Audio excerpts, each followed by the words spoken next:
A educação é a melhor forma de alguém mudar de vida e de um país se desenvolver. Nesse século, houve um crescimento assombroso no acesso à educação superior no Brasil. Porém, fazer uma graduação está deixando de ser um sonho para milhões de pessoas e se tornando um pesadelo. E agora, nós vamos tentar entender por que muitos alunos estão desistindo da faculdade.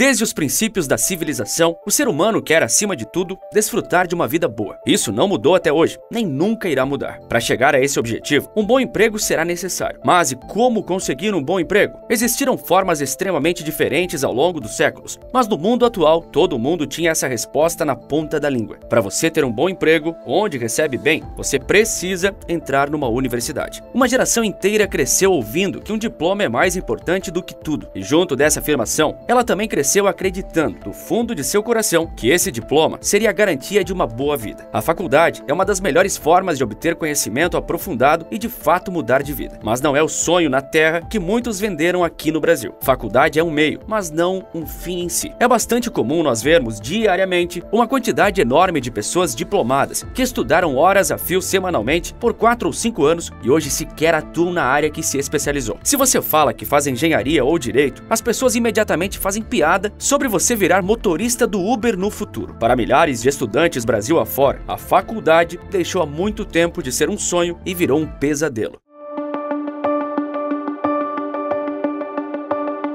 O ensino superior brasileiro vem perdendo seu prestígio, que um dia foi incrivelmente alto. Milhões de pessoas, especialmente estudantes e recém-graduados, se tornaram desiludidas e desesperançosas quanto ao próprio futuro. E quando eu digo milhões, não pense que estou exagerando por puro sensacionalismo. Essa afirmação tem como base dados concretos do estudo Mapa do Ensino Superior no Brasil, de autoria do Instituto Semasp. Os dados obtidos por meio dele mostraram que mais da metade dos alunos brasileiros desistem da faculdade no meio do caminho. O estudo acompanhou alunos que ingressaram no ensino superior em 2017 e foi até 2021. Desses, precisamente 55,5% desistiram do curso. Outros 18% continuaram cursando, mas ainda não haviam terminado. E apenas 26,3%, menos de um terço do total, concluíram a graduação no tempo inicialmente previsto de 4 anos. Ou seja, enquanto mais da metade desistiu, uma outra fatia relevante de quase um quinto terminou depois do que devia. Existe uma série de aspectos e razões que nos ajudam a entender esse fenômeno de altíssima evasão universitária. Entre eles estão motivos compartilhados por vários países e outros que são uma característica maior do Brasil e suas constantes crises econômicas. Um primeiro motivo clássico é a disputa entre o que o ensino superior oferece versus o que os jovens de hoje em dia querem para suas vidas. O choque da realidade contra a expectativa é brutal num mundo totalmente digitalizado e conectado, onde as pessoas querem tudo do dia para a noite. Eles veem diariamente, a todo instante, pessoas bem-sucedidas entupindo a linha do tempo de suas redes sociais. Portanto, ao ingressarem num bacharelado de 4 anos, sofrem um grande baque ao se darem conta da realidade. Esse é o motivo global, que acontece tanto no menor município brasileiro quanto numa metrópole de um país de primeiro mundo. Os motivos característicos do Brasil são ainda mais fortes. Um deles é a nossa economia cambaleante. Nossas sucessivas crises não trouxeram só baixos crescimentos econômicos e uma inflação nas alturas, mas também fizeram com que milhões de pessoas, especialmente jovens, sofressem com o fantasma do desemprego. Claro que o problema da desocupação em massa vem há muito tempo no Brasil, se tornando muito persistente a partir da recessão de 2015 e se mantendo desde então. Porém, o desemprego atinge principalmente a fatia da população que deveria estar entrando no mercado de trabalho agora, que está cada vez mais restrito. Dados da Pesquisa Nacional por Amostra de Domicílio Contínua mostram bem isso. Em 2012, a taxa de desocupação da população geral era de 7,4%. Esse índice subiu para 9,3% em 2022. Quando olhamos os números específicos dos jovens, o quadro se deteriora bastante. A taxa de desocupação da população entre 18 e 24 anos foi de 14,8% em 2012, chegando a um pico histórico e alarmante de 28,6% em 2020 e caindo para 19,2% em 2022. Seja nos melhores momentos, nos piores momentos ou em época de recuperação, os mais jovens são extremamente afetados pela crise do mercado de trabalho. A taxa de desocupação dos jovens é, em média, o dobro da população inteira. brasileira. Na comparação com 10 anos atrás, o desemprego entre os jovens subiu 4,4 pontos percentuais contra uma subida, 1,9% da população em geral. Quem está na faculdade muitas das vezes precisa trabalhar, onde sua própria continuidade na universidade e até subsistência estarão ameaçadas sem um emprego. Para estudantes de universidade pública, o emprego pode ser uma necessidade menor, mas para aqueles que fazem particular, eles se tornam quase uma obrigação, caso não tenham uma família estável financeiramente para garantir os estudos. Isso se torna um desafio ainda maior a ser superado em nosso país quando vemos que 80% da oferta do ensino superior é por meio da iniciativa privada, ou seja, com pagamento de mensalidade. Inclusive, uma parte importante da desilusão dos jovens com a faculdade se deve aos próprios programas governamentais de acesso à universidade, como o FIES, e é ele um dos maiores pesadelos dos jovens da atualidade e para o próprio governo, pois existe uma dívida estudantil bilionária.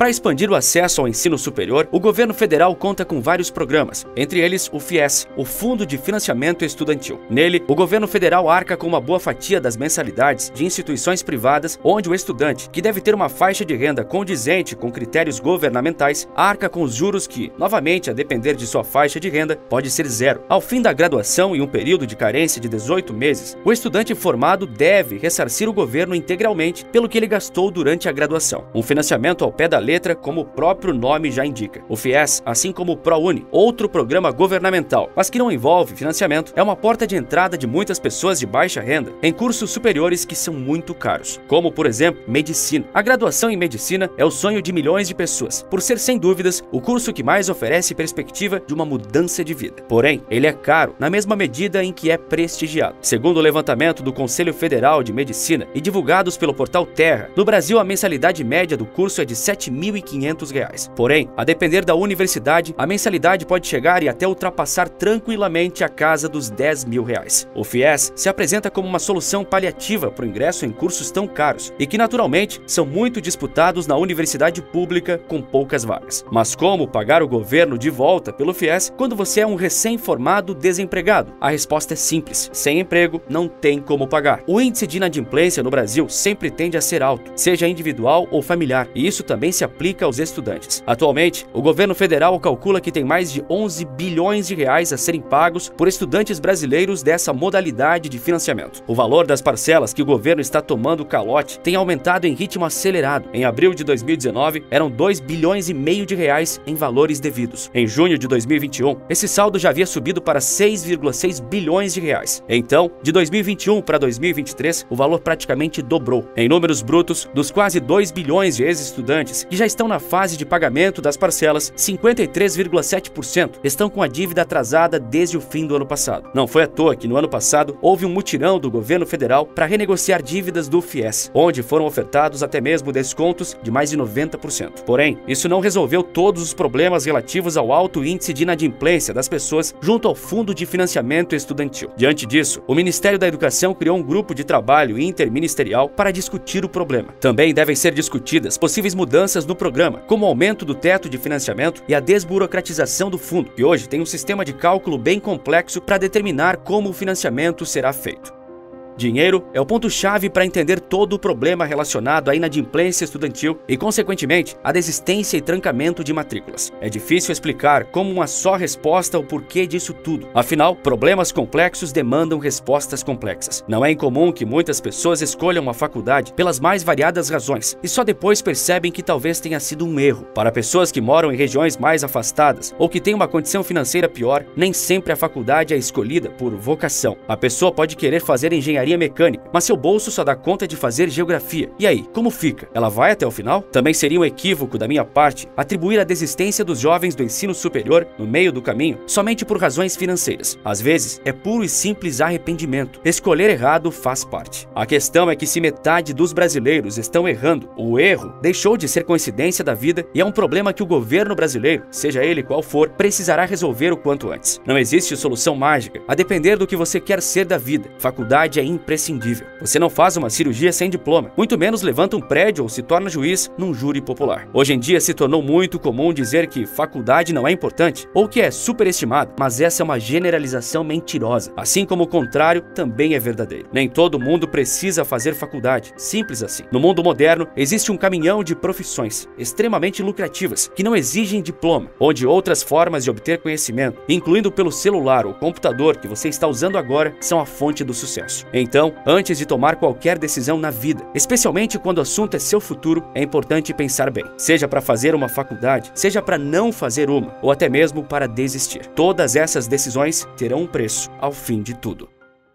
Por que o ensino brasileiro é tão ruim? É o que eu te conto no vídeo que está aparecendo agora na sua tela. Por esse vídeo é isso. Um forte abraço e bons negócios!